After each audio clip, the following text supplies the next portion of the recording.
I'm Jeff Murdoch. I'm the President of Bugatti Club Australia.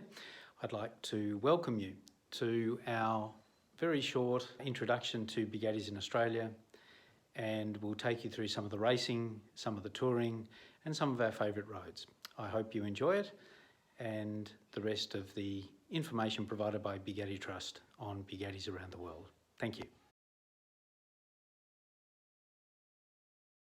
I'm Bob King. I've been involved with Bugattis for 60 years.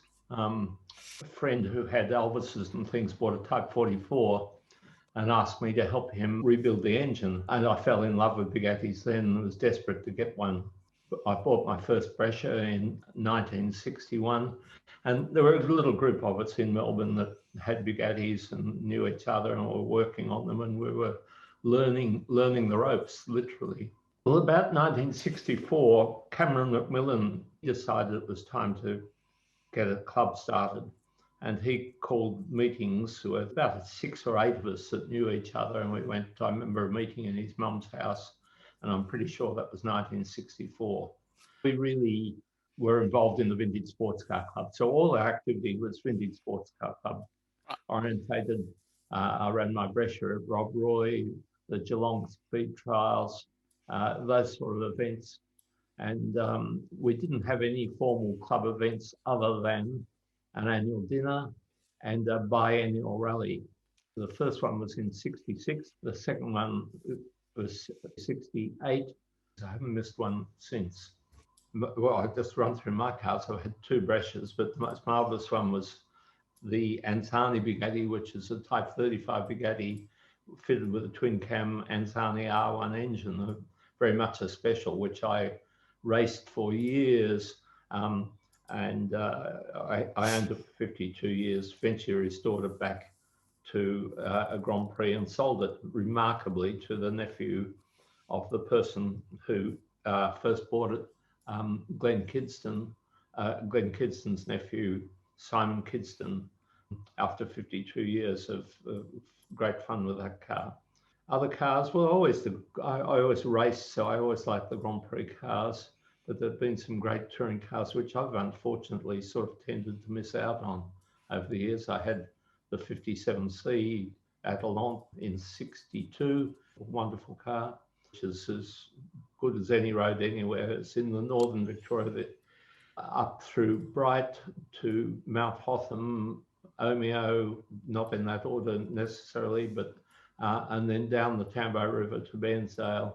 There's probably 300 kilometres of just superb open roads, well made, lots of twists and turns in parts, and just gorgeous country.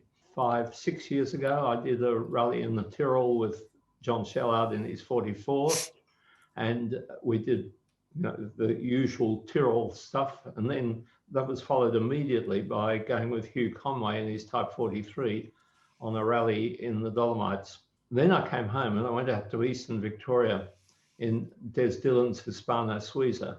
I thought, wow, Dolomites, Tyrol, Eastern Victoria is much better. It was just fantastic. I mean, no one around, no built infrastructure. You're in the bush on good roads.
You like that? That's a bug. It's a bug on a bug.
Synopsis of the car, and a synopsis of the machinery, and some of the stuff that we can do here, and the fun we're having in isolation, because I hadn't put a spanner on the car for about 8 years, and in 16 weeks it's nearly finished. I just like the colour. This is a genuine Bugatti colour. It's 1963 Volkswagen, so that you can get over the lip of the cam or over the lip of the pivot without damaging anything. So that's a special tool for that.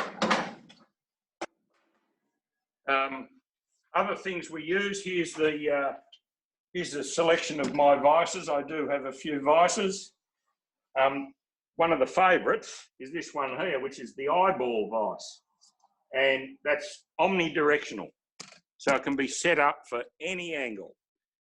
And I'm showing you this in particular because this is the vice that you can set up to drill that 20 thou hole in the oil pump, which directs a high speed, small stream of oil into the oil pump gears to save the wear on them. And that's the vice we use when we drill that 20 thou hole. If we move on here to the Bugatti vice, which most people have seen, and the Bugatti bench legs, which are down here. In the vice here, we've got factory Grand Prix roller bearing brake cam. Right, here's a factory standard brake cam. So this is the little jig that we use to make. Obviously, this is an original one, but if we're making reproduction ones, this is the jig we use.